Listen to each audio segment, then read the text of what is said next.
Hello beautiful peoples, welcome to my channel steno classes 1111। अगर आप हमारे चैनल पर नए हैं तो हमारे चैनल को सब्सक्राइब करें, साथ ही बेल आइकन जरूर प्रेस करें ताकि आने वाले नए वीडियोस आप तक सबसे पहले पहुंच सके।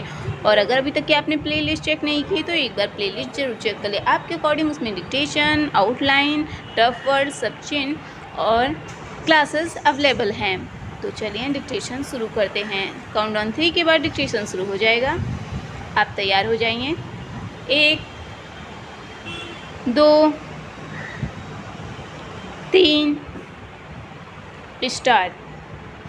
अध्यक्ष जी, जिस समय पाकिस्तान ने भारत पर हमला किया था उस समय उन्होंने देश की रक्षा के लिए महत्वपूर्ण कार्य किया था।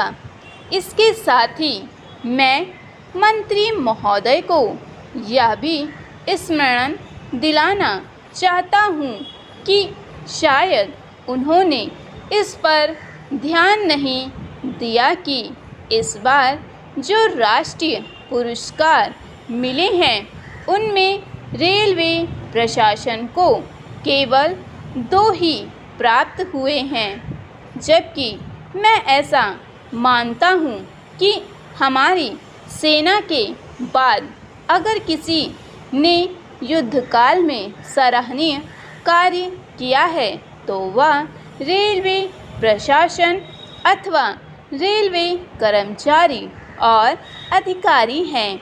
इसलिए उनके मनोबल को बनाए रखने के लिए और उनको प्रोत्साहित करने के लिए रेल मंत्री को इस बात पर भी ध्यान रखना चाहिए और इसका प्रयास करना चाहिए कि जो भी इस तरह के प्रोत्साहन मिले उनमें रेलवे का विशेष ध्यान रखा जाए।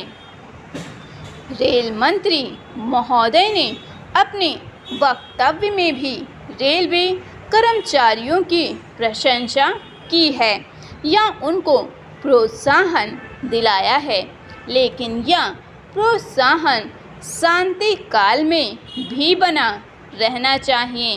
रेलवे ने युद्ध काल में जो काम किया वह तो देश की रक्षा का महान उद्देश्य था, लेकिन उसके बाद देश के निर्माण में या गरीबी मिटाने के लिए जो युद्ध होता है उसमें भी प्रत्येक रेलवे कर्मचारी का मनोबल उसी तरीके से बना रहे, इसके लिए भी रेल मंत्री महोदय को कुछ कदम उठाने की आवश्यकता है।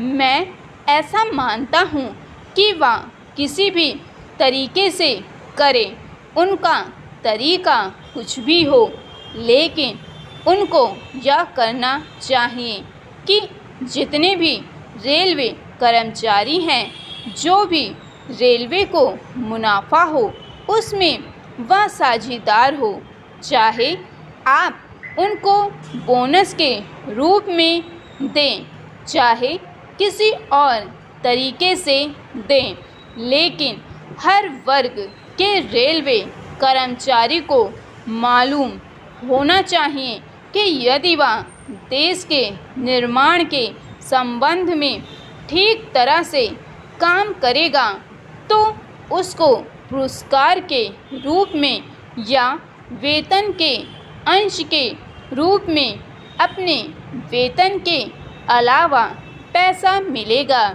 इसी प्रकार इस संबंध में मैं एक और सुझाव देना चाहता हूँ। स्वतंत्रता के बाद रेल प्रशासन भारत सरकार का प्रशासन हो गया, लेकिन यह लोकसभा एक विशेष उद्देश्य को लेकर चुनी गई है। यह उस कार्यक्रम का एक नमूना ही है। गांधी जी ने जीवन के सभी पहलुओं पर प्रकाश डाला था। धन को वे स्वयं से व्यय करने के हक में थे। समाप्त।